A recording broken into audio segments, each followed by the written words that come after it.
Good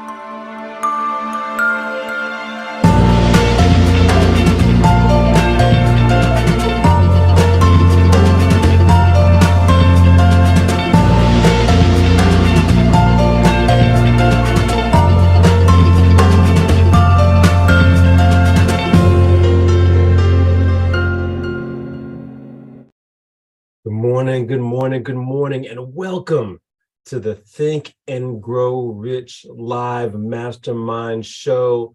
My name is Dr. Peter A. James, and I am so excited to be with you all today as we dive on into another phenomenal discussion around Think and Grow Rich by Napoleon Hill. And I have to first start out by saying that if you have never secured a copy of this phenomenal text, today is your day. We'll make sure that we drop a link in the chat. We hope you are all doing well on this holiday in the USA, this holiday weekend, that is.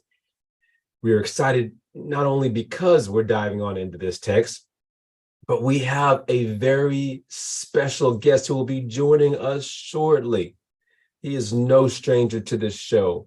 He loves Think and Grow Rich. He embodies these principles, but we would love to have a discussion again with this return guest in order to unpack what this mastermind principle means to him today and also in his life in general. And if I could start out by reading a little bit of Napoleon Hill's text for you all before I bring out my distinguished angels. And I'll start out just like this. Economic advantages may be created by any person who surrounds himself or herself with the advice, counsel, and personal cooperation of a group of people who are willing to lend wholehearted aid in the spirit of perfect harmony. I like to say it is as no person accomplishes success on his or her own. And if you analyze the record of anyone who has accumulated a great fortune and many who have accumulated even modest fortunes, you will find that they have either consciously or unconsciously employed the mastermind principle. So I'm going to get us kicked off by bringing in our angels. And we already have an angel who's with us. She is already off of video mute. She is the person who is behind all of this. Good morning, Mrs. Master Wealth Builder. How are you doing with us this morning? All right. I'm awesome. And I hail today from Panama City as we talk about masterminding. I'm masterminding with a group of friends here, celebrating birthdays, starting with my granddaughter, Rajania.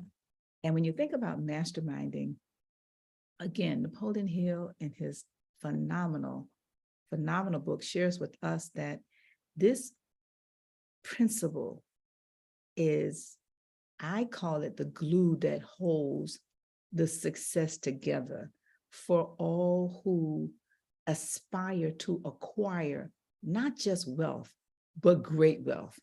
And so when you think about the items that he talked about, we'll get to that later about, when you bring together a mastermind group, I like to call it is a spiritual experience because you must have like minds and like spirits willing to hold each other accountable. And that's exactly what the three of us do every time we come on as co-hosts to share with our special guests. We are willing to hold each other and our guests accountable for these 13 principles, at least for a day. So as always, I'm excited. I'm excited to talk about this principle. And as the master builder, helping to build masterminds, we can go ahead and get this party started. Thank you so much there, Ann McNeil. I think one of the questions we always ask here, at least Galen and I do on a regular basis, where in the world is Ann McNeil? And I hope all is well with you and the family as you are safe in Panama and Panama City in Central America. But without further ado, we also have with us Ann, the leadership strategist. And he is also on location. Where in the world is Galen Bingham at today? Galen, good morning to you, sir. Good morning. Good morning. This is Galen Bingham, the leadership strategist, and I am in Chicago. So I'm actually going to be doing some masterminding with Dr. Peter James as we talk about whiskey, we talk about jazz, we talk about leadership, and specifically do some strategic planning around power moments, which is a project we'll talk a little bit about as we get further into this conversation. This is a fantastic topic because we talk about masterminding and the power of masterminding. And I love the way Napoleon Hill explains it. He says that no two minds ever come together without thereby creating a third invisible, intangible force, which may be likened to a third mind. If you are ever around someone and you make a suggestion and they make a suggestion, then out of nowhere this brilliant idea comes. That's exactly what we're talking about. Now, the power of that is you've got to be mindful of the people that you're masterminding with. And you can mastermind on purpose, which is what we've been talking about. You can also mastermind accidentally. So if you're around someone and they're not talking about building anything of any value, if you're around someone and they're not trying to accomplish anything of any significance, if you're around someone and they're not talking about anything at all, you're masterminding with them. Your thoughts, your objectives, your goals are being reduced because you don't have that other person who's adding to it. So be mindful of not the people that you want to think like, be mindful of the people who are around you, because you will become the average of the 5 people that you hang around, not the 5 people that you want to be like, but the 5 people that you hang around. So that's really what this concept is about. That's what this principle is about. And I can't wait to get into it, especially as we bring in our distinguished guests. Galen, you said that so eloquently around, who we surround ourselves with. And sometimes, as you mentioned, we unconsciously surround ourselves with people that we are not intentionally desiring to surround ourselves with, and they are rubbing off on us. So we'll dive into that a little bit more and what that looks like and probably should look like as we move forward. But without further ado, I got to tee up our distinguished guest, as you know, who is no stranger to this show. His name, folks, is Donley Ferguson. He is on a very specific mission. He connects people with purpose. And Donley is the owner and CEO of City to Inspire. After a successful restaurant and hospitality career of over 30 years, Donley formed a business where he can now maximize his experience of team building, leadership development, and yes, his enthusiasm for bringing people together to accomplish a meaningful goal. Through clarity of purpose and masterful use of language and strategy, Donley converts his knowledge into a step-by-step process that transforms people and businesses. His purpose is this, his mantra is this: people obtaining purpose, maximizing potential, and creating prosperity. Donley, you had me at hello. Good morning to you, sir. Good morning. Good morning. It is always a pleasure not only to be an audience member, to be amongst you, sharing information and being gifted with the information that comes in return. Thank you so much. Donley, how are you doing this morning, first and foremost? It is a holiday weekend here in the U.S. How are you doing overall? Every day I'm excited. Yeah. Every day I am anxious and eager to start what I call my second life. So today I'm fired up. Y'all got me excited. I'm ready to share. And like I said, to be shared with. So I appreciate today. So Donley, I got one question, and then we're going to start talking about this Think and Grow Rich a little bit. Give the audience a little bit of a background on who Donley is. Give us just a little sneak peek of how you got to be the success that you are. Where did this all start? Folks, I'm a man of 2 worlds. I share this all the time. I am probably the lightest brother that you will ever find in the world. That's number 1. Number 2, I've grown up in areas where there was poverty, and I was always that guy that was in the library reading. I mean, even amongst my friends, they would be out hooping and I would be out studying. But at the same time, I had a temper. So I was a fighter. So I was this guy who looked white, who was always called names, who was intelligent, who had to fight.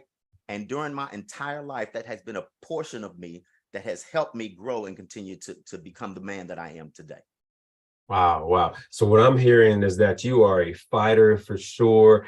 We're interested in hearing about how you've fought to be who you are in this life. We'll get back to you very, very shortly. But without further ado, we have we're going to bring Ann McNeil back to talk to us about this text a little bit. We're going to show a video, but Ann, what do these 13 principles mean to you? Really? To me? To you, yes. Listen, I tell you, it all starts with that burning desire. And I often share my story about December 31st, 1979, when I picked up a copy of this book and began to read it. But in return, the book began to read me and to ask me the question, Ann McNeil, how much money do you want? So I'm asking each of us as we prepare to listen to this video, I want to challenge each of us, no matter where you are in your business and or your life. How much money do you want? That's the first question. The second question is, what are you going to do to make the money? And the third question, I would leave it at that, is by when? Because if you don't have a burning desire, then do you really, really need the 13 principles?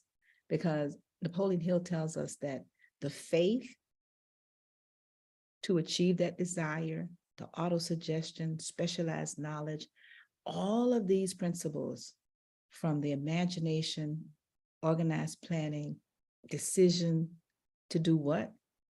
To be persistent, this mastermind principle we're discussing now. What good is it if you don't have a burning desire for something material, maybe money? But then join us next month as we start talking about, yes, that other subject, you know, the one that everybody wants, but nobody wants to talk about it. Yes, the mystery of sex transmutation. And then there's the subconscious mind, the brain, and the sixth sense. So with those 13 principles, let's start back with your desire as we prepare to watch this video. Number 1 is desire. Napoleon Hill said that everything starts with a burning desire, a compelling reason for doing what it is we do. Step 2 is faith, having belief in our ability to attain that which we desire. Step 3 is what we call autosuggestion. Autosuggestion simply means being very intentional about the things that we are pouring into our thoughts, into our brains, and into our consciousness. Our brains, our minds will receive everything automatically, but we have to work extra hard to make sure that the positive things are what we are feeding ourselves, because those positive thoughts are going to turn into positive actions. Step number 4 is specialized knowledge. No one person knows everything, even about whatever their particular area of expertise might be. And the value of the mastermind principle is using the specialized knowledge of other people. Step number 5 is imagination, the workshop of the mind. Everything starts with our imagination and our thoughts, the burning desire to transform those thoughts into our reality. In order to do that, we have to take a look at step 6, which is organized planning. That is how we crystallize our desire into action, organizing ourselves. Having the thought and not acting on the thought isn't going to get us anywhere. We have the thought, we go through the organized planning to transform that thought into action. Step number 7 is decision. What Napoleon Hill said is the mastery of procrastination. Napoleon Hill said that the antidote to procrastination is simply to make a decision and then move on that decision. Step 8 is persistence. We have to have a sustained effort which is induced by our faith in order to achieve our goals. One of Napoleon Hill's books I love, even the title, 3 Feet from Gold. Those people who became rich during the gold rush in the Wild Wild West days didn't do that because they were necessarily smarter or had better information than anyone else. It's because they stayed just a little bit longer. Sometimes people left when they were just literally 3 feet from gold. So hanging in there, being persistent, is step number 8. Step number 9, the power of the mastermind, the driving force. None of us can accomplish anything on our own. Everybody, I don't care who you are, from the most prominent person to the person who might be considered the lowest on the totem pole, everybody has someone who helped them get to where they are. And the power of the mastermind is being able to use those influences around us, use the thoughts, use the knowledge, use the exploration of other people to help us in achieving our goal. Step number 10, the mystery of sex transmutation. This title can be a little confusing, but essentially what the mystery of sex transmutation means is that we oftentimes in our society think of sex as being purely physical. It is absolutely physical, but what Napoleon Hill teaches us is that sex also has an emotional element, and that sex is the strongest of our desires. That if we can take our sexual energy, transform that into positive, creative influences, it can propel us to new heights. And so we spend quite a bit of time talking about the mystery of step 10, which is sex transmutation. Step number 11 is the subconscious mind, which Napoleon Hill tells us is the connecting leap between our human mind and the infinite intelligence, the source of all thought, the source of all creativity. Conscious mind, we spent some time talking about how we use that through the influence of autosuggestion and what we're feeding into our mind. Step number 12, which is the brain, the broadcasting and receiving station of thought. Final step number 13, the sixth sense, the door to the temple of wisdom. This is the final step through which infinite intelligence may and will communicate voluntarily without any effort from or demands by the individual. The principle is the apex of the philosophy.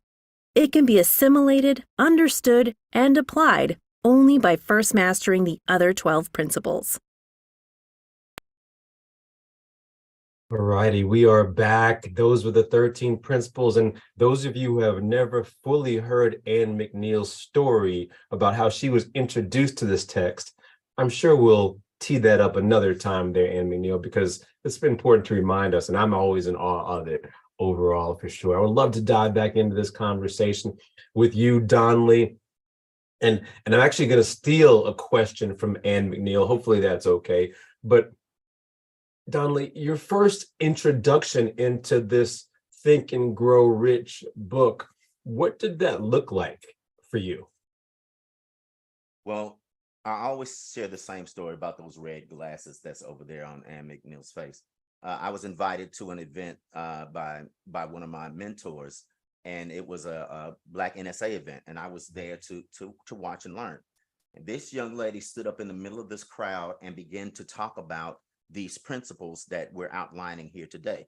And I was extremely curious, and I went back to my mentor and said, hey, is this something that I need to get involved in? And that fall of 22, I attended a mastermind class, changed my perspective on so many things. I can admit that a lot of the principles that were there, maybe I had been doing them, but the way that this class and this book laid them out was so succinct. Now it was not just me knowing these things, but now me able to really truly practice these particular things. So fall 22 is my initiation into this particular process. Good stuff, good stuff. And I'm sure if it was just like most of us, you know, that initial introduction to the book was like drinking from a fire hose for sure. Absolutely. But over time, as we break it down a little bit, we see the magic of it to a certain extent. Galen, you and I have drank from the fire hose and seen the magic. Come on into this conversation with Donley. Absolutely, Donley. Well, hey, you know, I want to go back to the text where no two minds ever come together without there being a third mind in the mix. And I had an experience personally where I wasn't paying attention to the images around me and the images that were communicating to me subconsciously.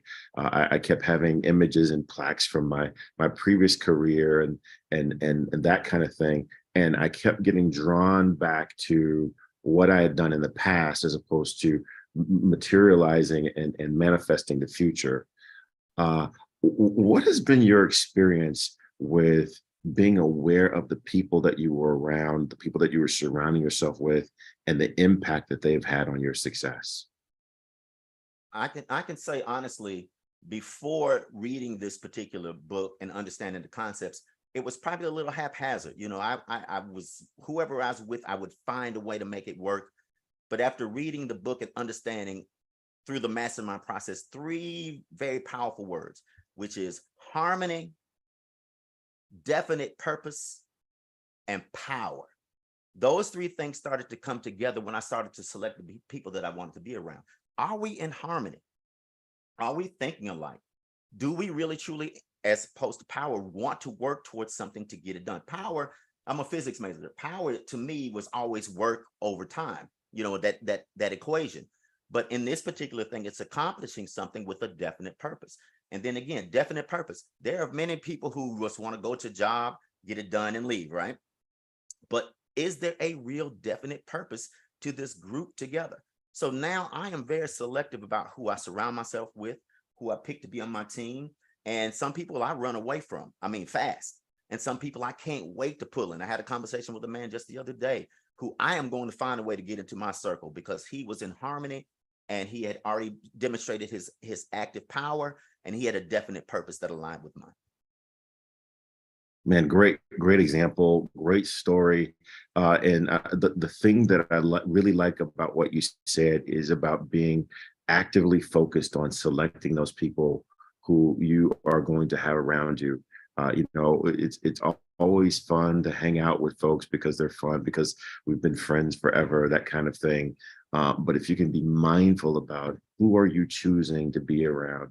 And I would also even say the impact of social media, the impact of music, the impact of images, that has an impact. Again, that's a third mind. That's creating a third mind in the midst, and that's drawing you either towards or pulling you away from this purpose that you say that you have. So Ms. Ann, you've got to be enjoying this conversation that you were at the foundation of. What are your thoughts here? Well, Galen, as a builder, I love the word foundation, right? And I think that when I look at the foundation of this principle and the fact that it really creates everything for me, starting with, I'll go back to Peter talking about my story, but my story means absolutely nothing if I did not have a mastermind group of accountability, a group of individuals who were willing to hold me accountable every single Saturday morning at 7 a.m. We, as a part of this group here, are willing to hold each other accountable every single Saturday morning at 7 a.m. And so my question, going back to you, Donley, is can you share with us a struggle, a challenge, or a problem that this principle has helped you to overcome? Well, I'm a man of many troubles, so let me select one. I like I said earlier, I've always had this problem about identifying as a particular person when I was younger. And throughout my life, I've surrounded myself with people from my fraternity brothers who really, truly uplifted me. In my college days, I had a family of gentlemen who were around me, who uplifted me. But the one moment that probably defined me was I was at a concert in Nashville, and I was the only light person in this group. It was an African-American event. At the end of this event, there was this young man who had approached me, and he was being derogatory towards me in front of some very beautiful girls. So he was trying to get his status up. And I was deflecting his questions left and right as he was coming through. And I was alone in this particular moment. And I was deflecting. And I got to the end of his questions because he couldn't find anything more. And I turned and looked to my left. And in the distance was my father, standing there watching to see how I interacted and see what the outcome was.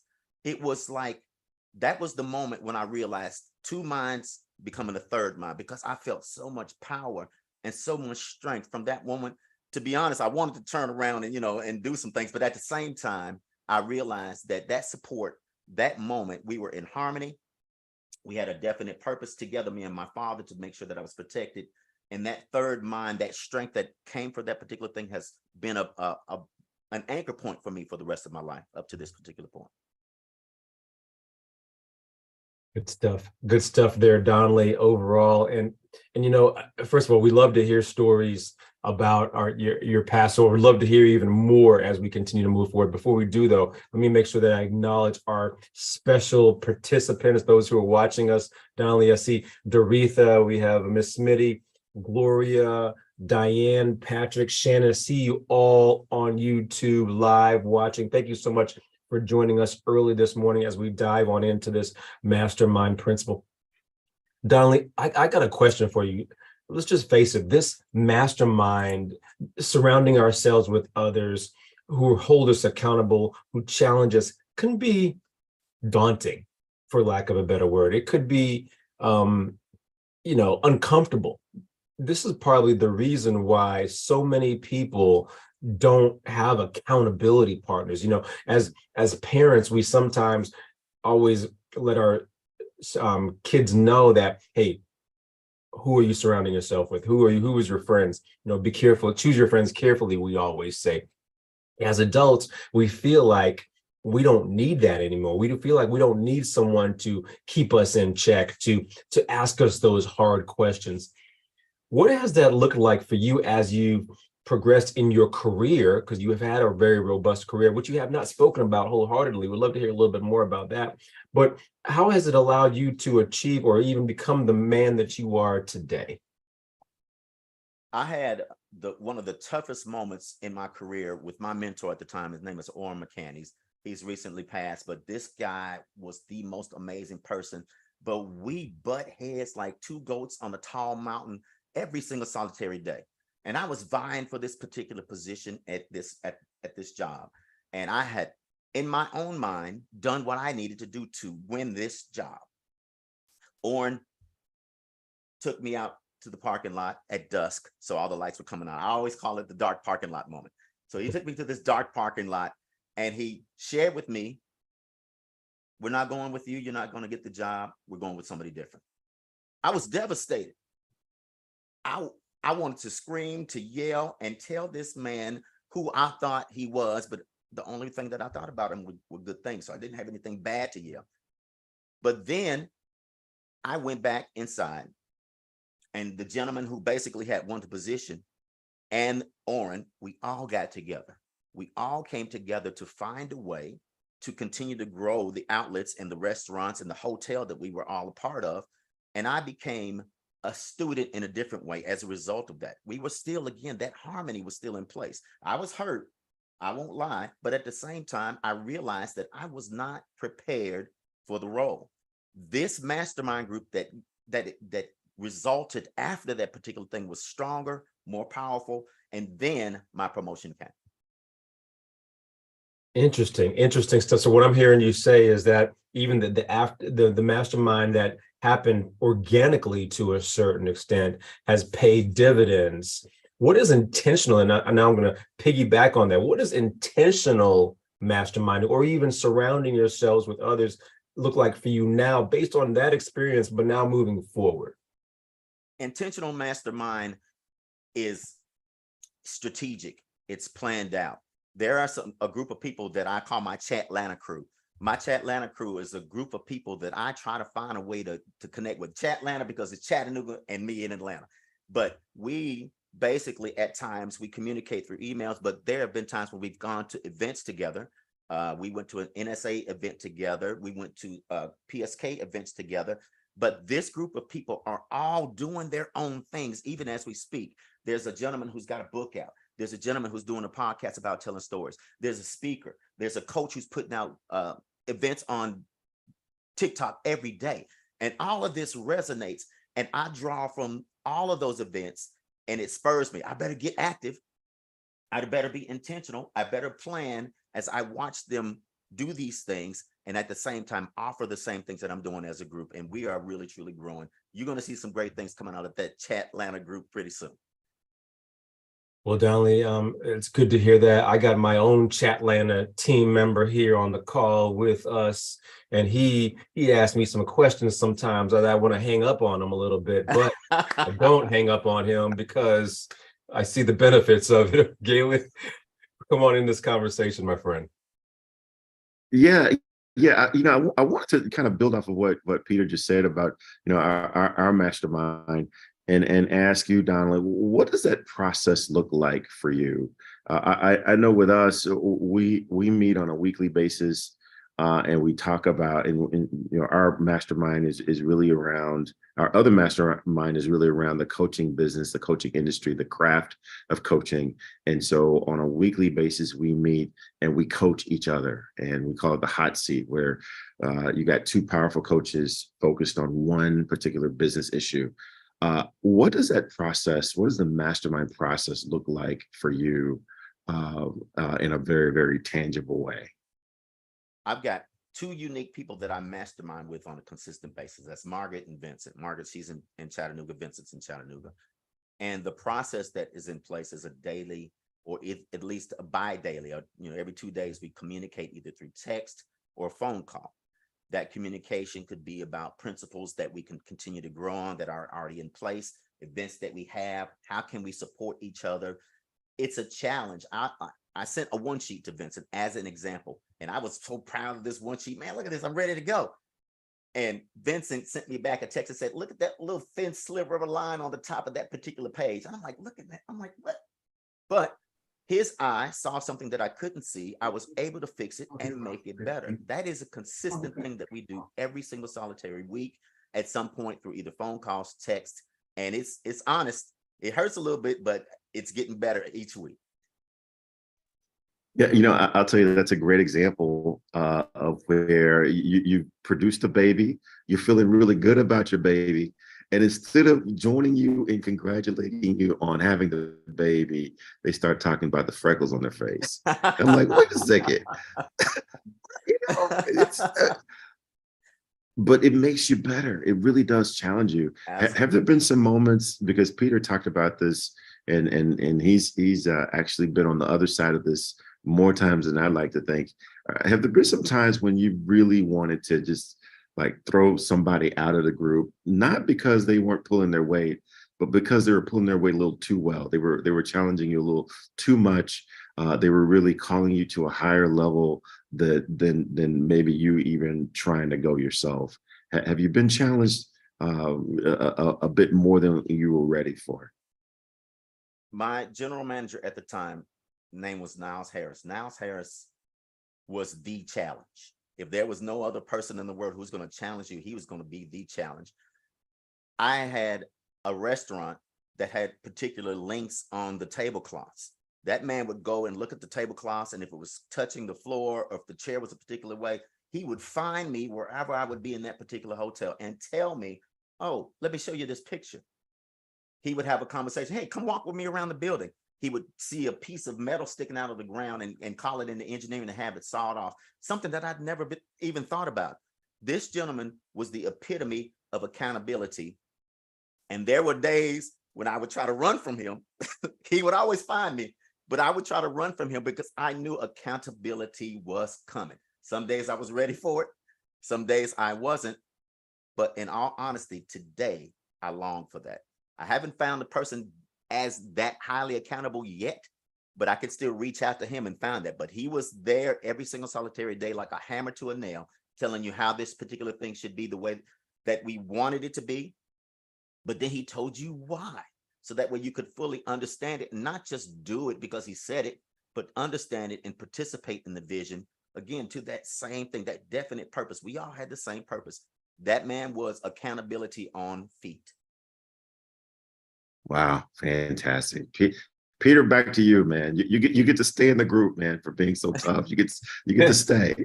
This accountability thing there, Galen, I'm gonna come back to you in a little bit to talk about this what accountability looks like for us, for sure, but it even looks like to us annually.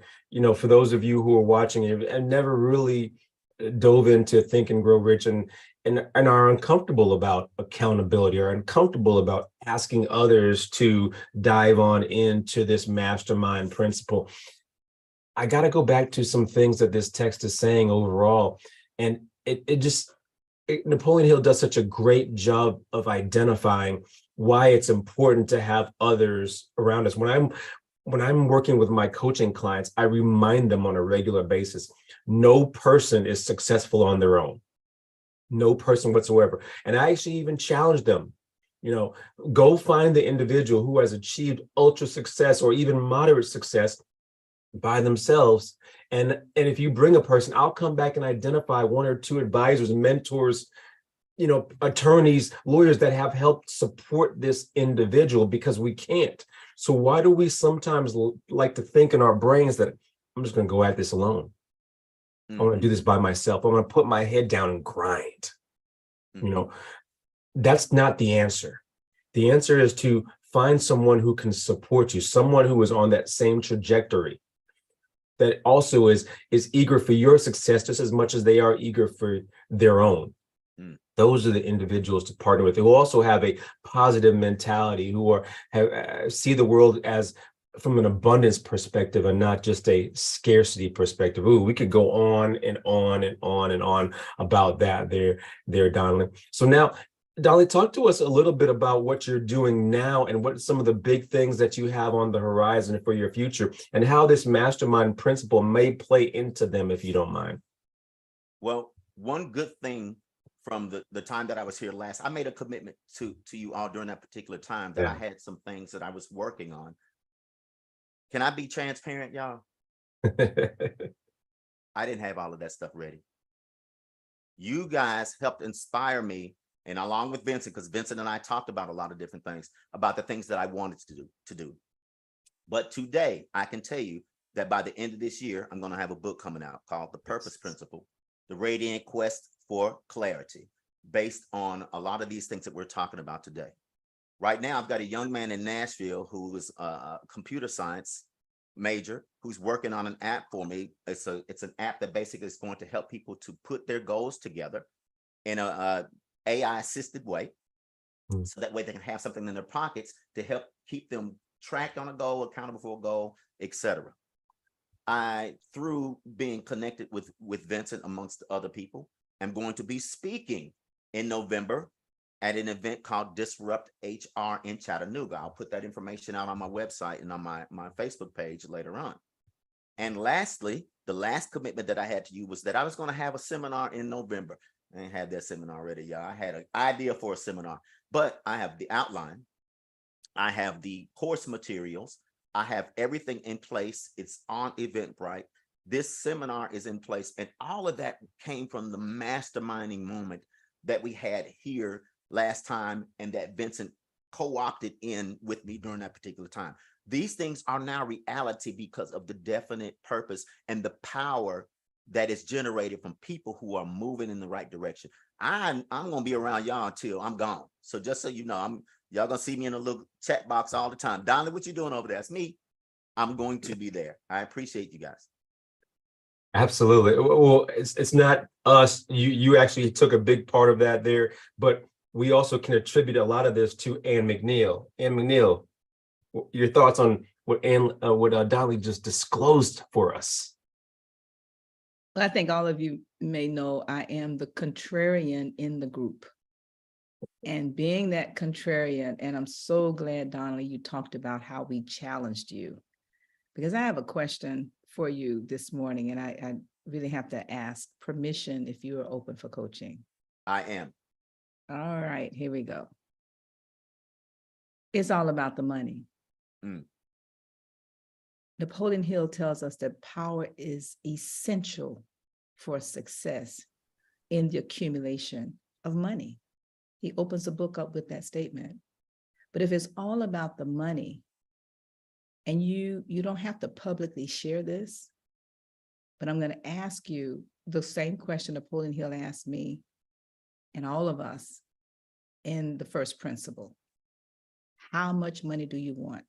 Now, I need you to write it down. You don't need to tell the world if you don't want to.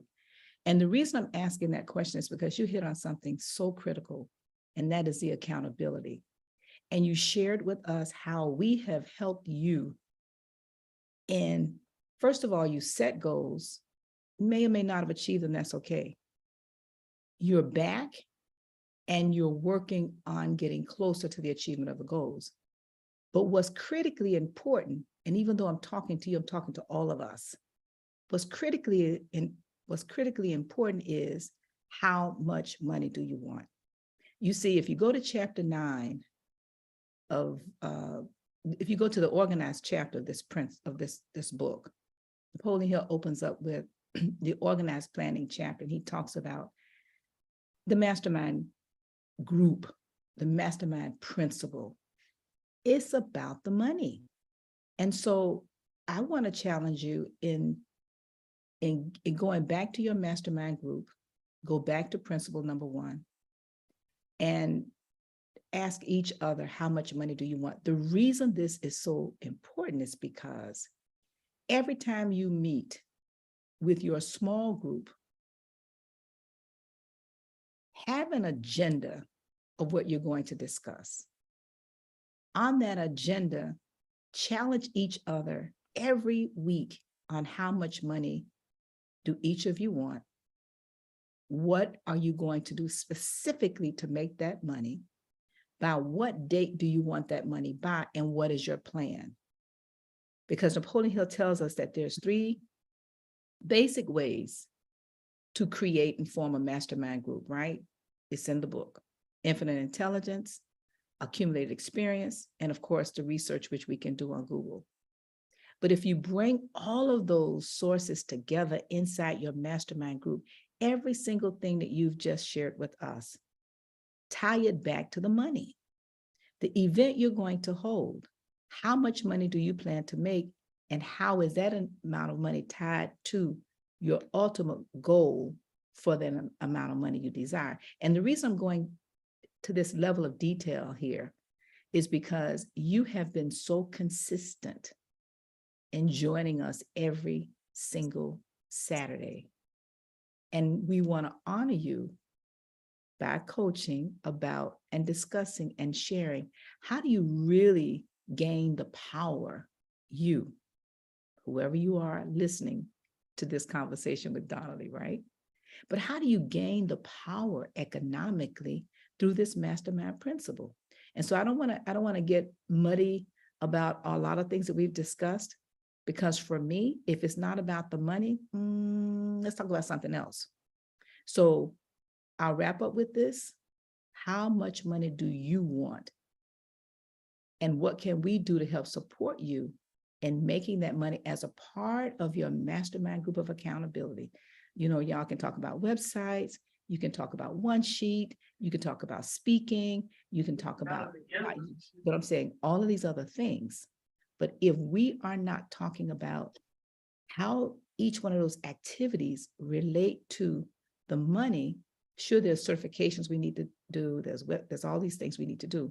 But sometimes we can become so very busy in the busyness of it all that we forget the bottom line is the bottom line. That's right. Thank you for allowing me to. Boy, before you respond there, Donley, it's getting hot in here. It's getting hot there, Galen. I don't know about you. This is a hot seat moment. But Donley, go ahead. I'm sorry. No. Oh, you can keep pontificating. Go ahead. Give me some time to breathe. Adjust that tie. No, to your point, you're absolutely right. I received the coaching. I have numbers.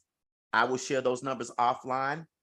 I'm close to some of those numbers. Some of those numbers I'm not close to, but I will make sure, and I got this written down. I know you take notes. I take notes too. This is in my notes. As soon as I get off this phone call, I'm going to call my people. We're going to have a few different things when we talk.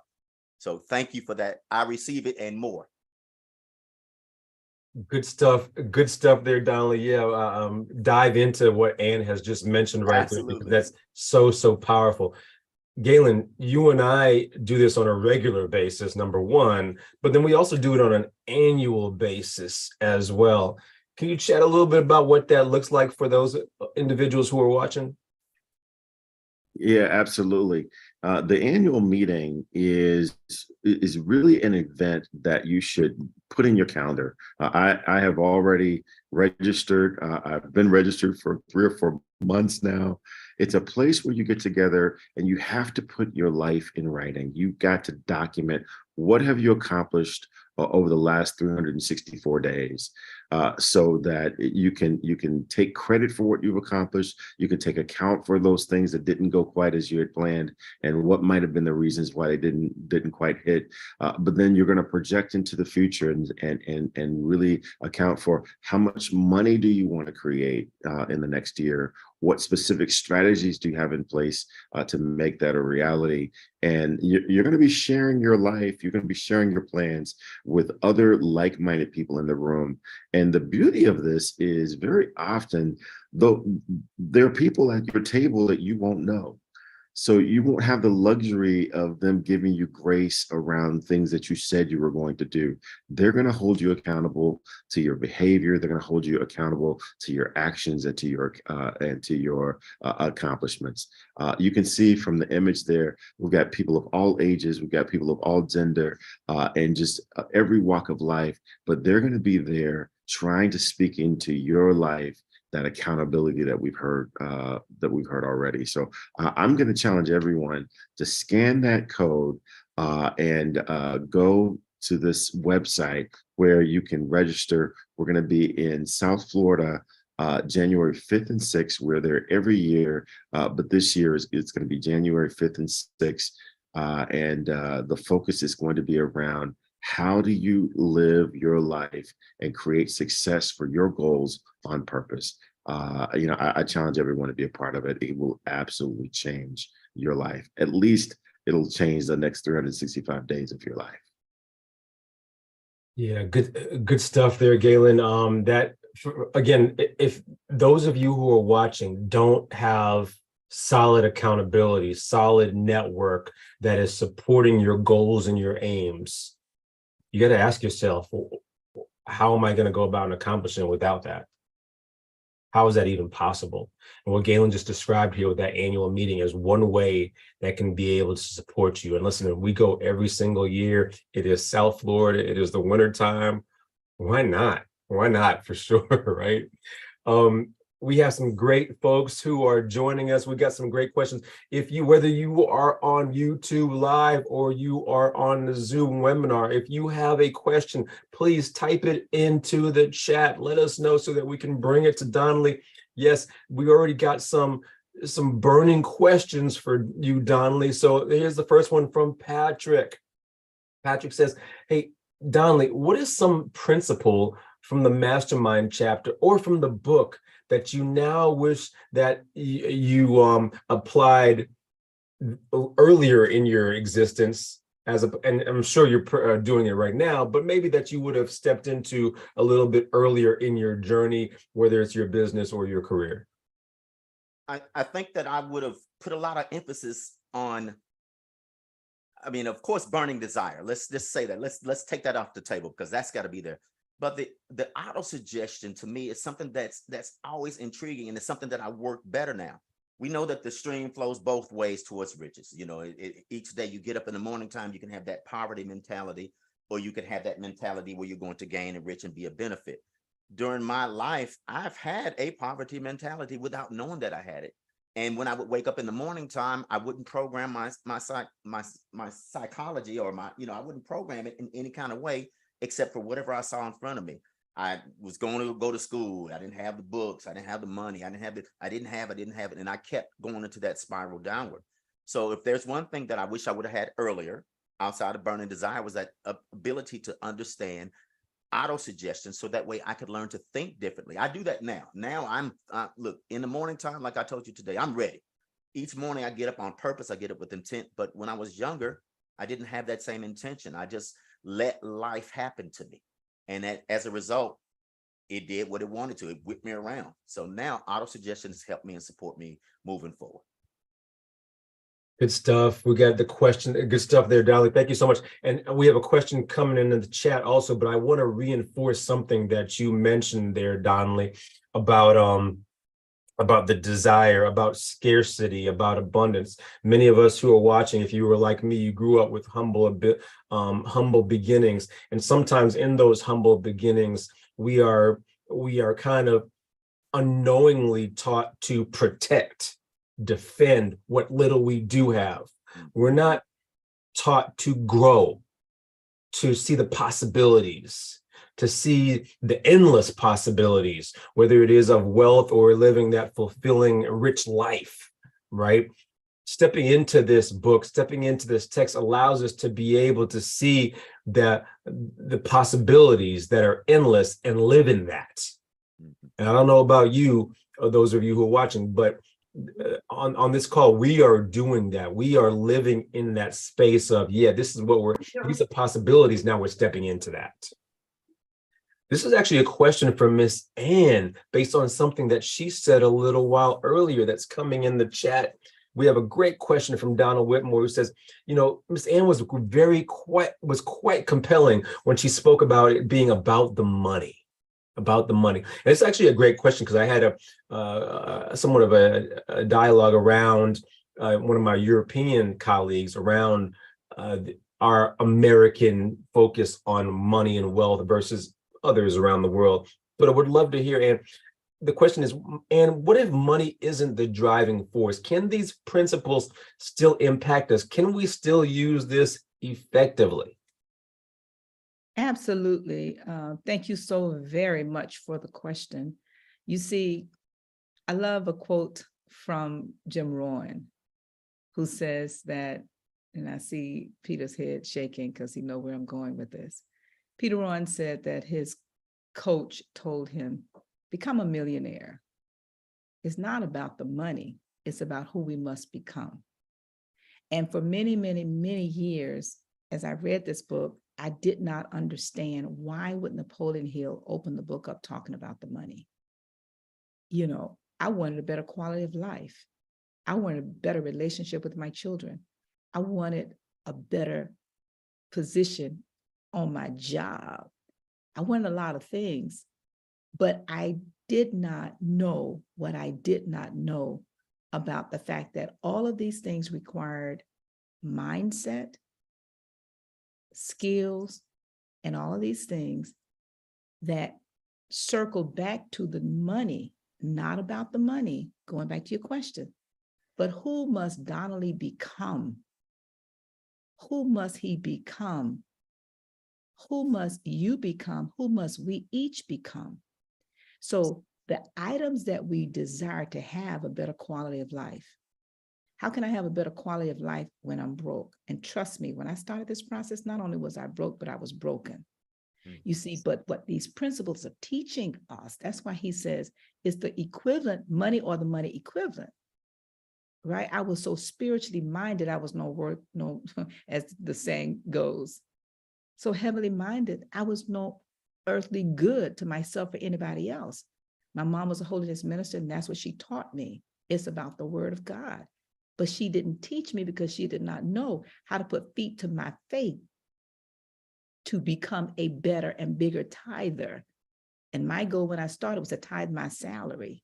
Now I can do that many times over, but I couldn't do it if I did not make more money. But again, I want to come back, circle back around. The material possessions, we have a house, we have a car. Oftentimes we want something better. I want to close with a story, a quick story, if I may. One of my other favorite books is Acres of Diamonds. And Acres of Diamonds opens up with this story about a guy by the name of Hafed. Hafed woke up that morning, he was happy and content. He had a little house, he had a little wife, and he had 2 kids. He was happy and content. He had everything he needed. But then the priest comes by, and the priest says to him, hey, Hafed, listen, you can do better than this. You can have a bigger house. You can have a bigger car. Hey, listen, you can take your family around the world. You just need to find diamonds. And that same day, Hafed went to bed and he was unhappy and discontent. What happened? What changed? Only two things. Two things. His vision of himself grew larger than what he had. And money from the diamonds would have given him, he thought, everything he needed. So what does he do? The next morning, he wakes up, he takes his family to his relatives, and he says, listen, I'm going to go around the world. I'm going to search for diamonds. I'm going to get a bigger house and all of these things. He sells the farm. See Peter smiling. He goes around the world looking for large diamonds. He finds no diamonds. He throws himself in the river and he drowns. In the meantime, another farmer comes, purchase his farm. And one day he's out in the back admiring the stream in the farm. And what does he see? Glittering in the water. He reached down and he finds this glass. He thinks these rocks. He brings it inside, puts it on the mantle. That day, same priest comes by. And the priest says, hey, Hafad is back. The guy said, no, he is not back. He said, I bought the farm. And he said, listen, those are diamonds on your mantle. The guy said, no, those are not diamonds. Those are rocks, big rocks. The guy said, no. Those are diamonds. I know diamonds. They go and they have the diamonds appraised. The largest diamond find was in the man's backyard. What's the moral of the story? The moral of the story is not about that money. It's about the fact that Hafad did not know that he had to search within to find that which he already had. But the moral of this story that we're talking about, coming back to your question, is this. Money makes us more of whatever we already are. But if we learn how to use these principles to make the money, we can have all those material things. So I hope that helps to answer your question. It was a little lengthy, but I just want to make sure I took some nails and put it in the coffin. Thank you so much for that. And Annie, if I could piggyback on that too, those of us who are watching and listening and heard that story is impactful and say, you know what, I'm not looking for a lot of material things, but I want to do more for society. I want to do more for others. I have this very holistic approach. My challenge to you all is, how much more might you be able to do if you had more money to do it, to give, to donate, to serve? And if that is your approach, why not step into that in order to support, have those individuals around you? That doesn't have to be the end goal, but that could be part of, a big part of the journey. All right, folks, we are getting so close to time. We have gone so deep. Galen, I want to pass the baton back over to you. And thank you so much for that phenomenal story. Actually, Ann, we got you here really quick. Can you tell us how we can stay in touch with Ann McNeil? Thank you. Yes, I can. Just text the word Ann. If you go to your phone, and I'm going to challenge everybody to do this right now, pull out your phone. I'm going to wait just a moment. Go to the chat, go to the text part of your phone and put the number in 55678. The number is 55678. And when you put that number in the chat, just write the name Ann. I changed my name on this screen. And so if you look and you see my name, you will see text 55678 and put in the chat Ann. I will send you back those 6, I call them the 6 points to a business plan. You can call them 6 keys to riches, but it's what Napoleon Hill shares us about how to make that money. I am hosting an event next Tuesday. It is called my Clarity Mastermind, and you can find it on my website at annmcneil.com. Thank you, everybody, and have a great day. Good stuff there, Ann. Thank you so much. Enjoy your gallivanting around the world. Galen, if only we could continue to gallivant around the world, but let's gallivant around Chicago, man. Yeah, absolutely. Hey, I wanted to jump in earlier and resist it because it sounded like I might be the contrarian to something that Ann was saying, but I just want to build onto this, that it is about the money. And it's about who you become, but it's about the money is the resource that allows you to do those things that you really believe are important. And personal situation, my father passed away a little over a year ago, but before he passed away, he needed to have some medical attention that was in a different part of the state. And driving wasn't going to allow that to happen in time. So it took money to airlift him to the area of the state that he needed to be in. My wanting to do that wouldn't have been enough. I needed to have the money to make that happen. My sister was going through some things, and she needed to have the ability to move very quickly. And money is what allowed that to happen. My mom is going through some health issues where there needs to be some accommodation, some things done to her house in order to make her life where it's supposed to be. Money. I've talked to a couple of people to do the work, and at the end of that conversation, they said, this is the money it's going to take for me to do that work. So there are some tangible benefits to money. Don't let yourself be fooled into thinking, I just want to do all these wonderful things in society. You've got to have money to do wonderful things. So that's what this is about. My name is Galen Bingham. I'm the leadership strategist. There are just so many ways to get a hold of me. A couple that I'm going to encourage you to check out. Number one is go to hotsheetapp.com. That is a tool that I use with my coaching clients to help them take their ideas of this thing that they want and build tangible strategies around making that a reality. Whether that's the amount of money that you want to create, whether that's the job that you want to have, whether that's the skill that you want to achieve, the Hot Sheet app will give you that coaching structure around making that a reality. If you go to hotsheetapp.com right now, I'll even let you have that app for free for 30 days just to see the impact that it will have on your ability to achieve success on purpose. The other thing I'm going to challenge you to do is to go to powermoments.com. Powermoments.com is a coaching firm that is owned and managed by one of my accountability partners, Dr. Peter James, where we are focused on helping Black and Brown executives achieve success on purpose through their affinity organization. So if you've got an affinity organization, have them get in touch with us via powermoments.com. We will help you be ready for your power moment.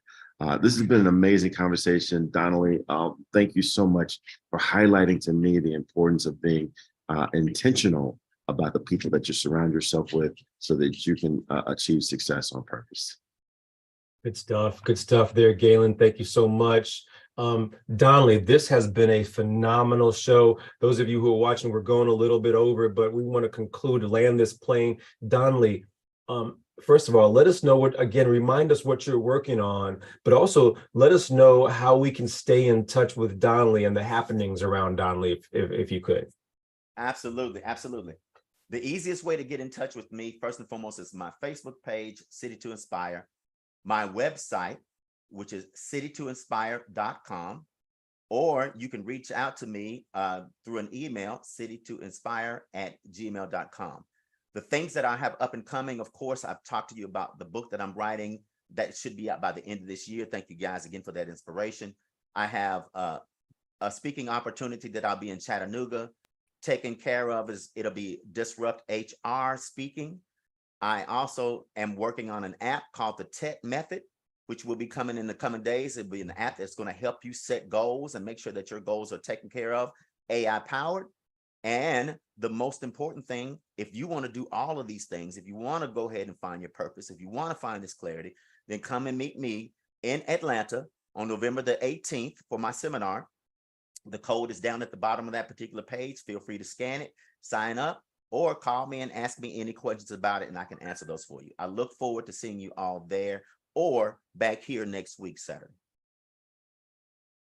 Good stuff overall. Donley, this has been a phenomenal show.